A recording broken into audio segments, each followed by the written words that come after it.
உண்மையான மகிழ்ச்சி கடவுளுடைய திட்டத்தை நிறைவேற்றுவது. கிறிஸ்து இயேசுவில் அன்புமிக்க சகோதர சகோதரிகளே, இன்று நாம் தாயாம் திருவையோடு இணைந்து திருவருகை காலத்தின் 4ஆம் வாரத்திலே செவ்வாய்க்கிழமையிலே இன்றைய இறை வார்த்தை வழிபாடானது உண்மையான மகிழ்ச்சி எவற்றில் இருக்கிறது என்று பார்க்கின்ற பொழுது, கடவுளுடைய திட்டத்திற்கு தன்னை முழுவதுமாக அர்ப்பணிப்பதில் தான் இருக்கிறது. இதைத்தான் இன்றைய லூக்கா நற்செய்தி 1ஆம் அதிகாரம் 57 முதல் 66 வரை உள்ள அந்த இறை வார்த்தையின் வழியாக கடவுள் எலிசபெத்துக்கு முதிர்ந்த வயதிலே ஒரு குழந்தையை கொடுக்கக்கூடியவராக இருக்கிறார். அந்த குழந்தைதான் திருமுழுக்கு யோவானாக இருக்கிறார்.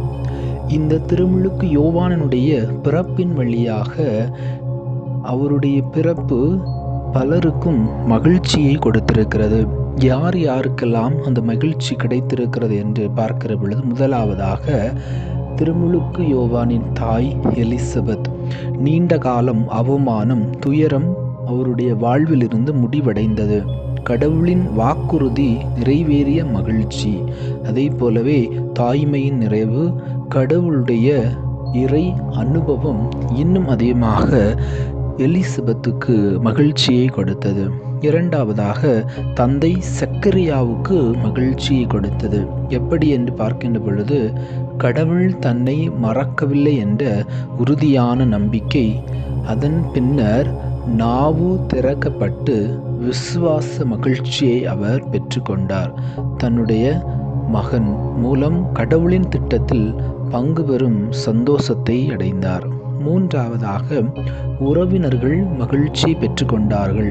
குடும்பத்தில் ஏற்பட்ட இந்த அதிசய பிறப்பு கடவுளின் இரக்கம், குடும்பத்தில் வெளிப்பட்ட மகிழ்ச்சியை உறவினர்கள் ஒன்றாக கூடி மகிழ்ந்து கொண்டாடக்கூடியவர்களாக இருக்கிறார்கள். கடவுளுடைய அருள் இரக்கம் எங்களோடு இருந்து எங்களை வழிநடத்தி இருக்கிறது என்பதை வெளிப்படுத்துவதாக அமைந்திருக்கிறது.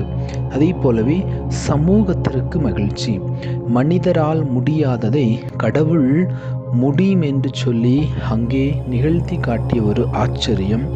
ஒருவரின் அருள் அனுபவம் சமூக மகிழ்ச்சியாக மாறியது, நம்பிக்கையை ஊட்டிய மகிழ்ச்சியாக மாறியது. அதே போலவே இறுதியாக இஸ்ராயேல் மக்களுக்கும் முழு உலகத்திற்கு மகிழ்ச்சியாக பல நூற்றாண்டுகளுக்கு பின் ஒரு இறைவாக்கினர் பிறந்தார் என்ற நம்பிக்கை நிறைந்த மகிழ்ச்சி கிடைத்தது. மீட்பு நெருங்கி வந்துவிட்டது என்ற ஒரு மகிழ்ச்சி. கடவுள் மீண்டும் பேச தொடங்கினார் என்ற மகிழ்ச்சி மக்கள் எல்லாருக்கும் கிடைத்தது. ஆம், கிறிஸ்து இயேசுவில் அன்புமிக்க சகோதர சகோதரிகளே, புனித திருமுழுக்கு யோவான் வழியாக அவருடைய பிறப்பு, அவருடைய வாழ்வு, அவருடைய உடனிருப்பு எல்லாமே ஒரு 5 முக்கியமாக, முதலில் யாருக்கு? திருமுழுக்கு யோவானின் தாய்க்கும், தந்தைக்கும், உறவினர்களுக்கும், சமுதாயத்திற்கும், உலகம் முழுவதற்கும் அவருடைய பிறப்பானது மகிழ்ச்சியை கொடுக்கக்கூடியதாக இருந்தது. இன்று மனிதனுடைய வாழ்க்கையிலே ஏன் இந்த மகிழ்ச்சியை மனிதனால் முழுவதுமாக பெற்றுக்கொள்ளவில்லை என்று பார்க்கின்ற பொழுது, தன்னையே மையப்படுத்தக்கூடிய ஒரு சுயநல மனப்பான்மை. யோவான் தன்னை முன்னிலைப்படுத்தவில்லை. அவர் பிறப்பே பிறருக்கு மகிழ்ச்சியாக இருந்தது. எனவே தான் எல்லாரும் என்ன செய்கிறார்கள்? எனக்கு என்ன கிடைக்கும், என்னை யார் கவனிப்பார்கள் என்கின்ற அந்த ஒரு சுயநலம் வளரும்போது அங்கே சேவை குறைந்து விடுகிறது, மகிழ்ச்சி முற்றிலுமாக அங்கே நீங்கி போய்விடுகிறது. இரண்டாவதாக பொறாமை மற்றும் ஒப்பீடு.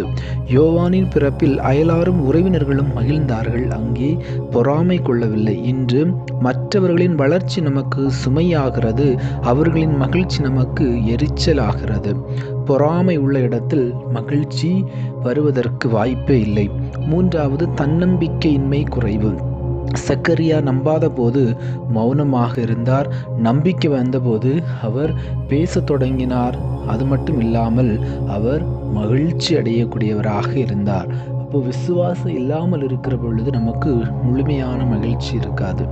அதே போல கடவுளுடைய திட்டத்திற்கு எதிராக செயல்படுகின்ற பொழுது, யோவான் என்ற பெயர் கடவுளின் சித்தம், அதை ஏற்றுக்கொண்ட போது மகிழ்ச்சி பெருகியது. ஆனால் கடவுள் விரும்பாததை நம்முடைய விருப்பத்தை நாம் செய்கின்ற பொழுது அங்கே நாம் மகிழ்ச்சியை இழந்து விடுகிறோம். அதே போல இறுதியாக மன்னிக்காத மனம், மன்னிப்பு இல்லாத இடத்தில் கோபம் நிலைக்கும், கடினம் பெருகும், மகிழ்ச்சி மறையும்.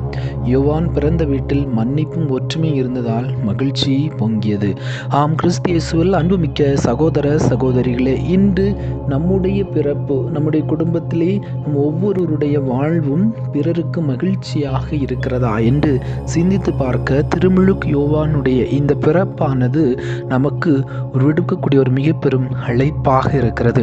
நாம் சுயநலத்தோடு இருக்கின்ற பொழுது, பொறாமைப்படுகின்ற பொழுது, பிறரை நாம் அவமானப்படுத்த வேண்டும் என்று நினைக்கின்ற பொழுது, கடவுளுடைய சித்தத்துக்கு எதிராக செயல்படுகின்ற பொழுது, மன்னிக்காமல் இருக்கின்ற பொழுது, விட்டு கொடுக்காமல் இருக்கின்ற பொழுது, பகிராமல் இருக்கின்ற பொழுது, பிறரை ஏற்றுக்கொள்ளாமல் இருக்கின்ற பொழுது, கடவுளுடைய திட்டத்திற்கு நம்மையே நாம் அர்ப்பணிக்காமல் இருக்கின்ற பொழுது உண்மையான மகிழ்ச்சியை நாம் இழந்து விடுவோம்.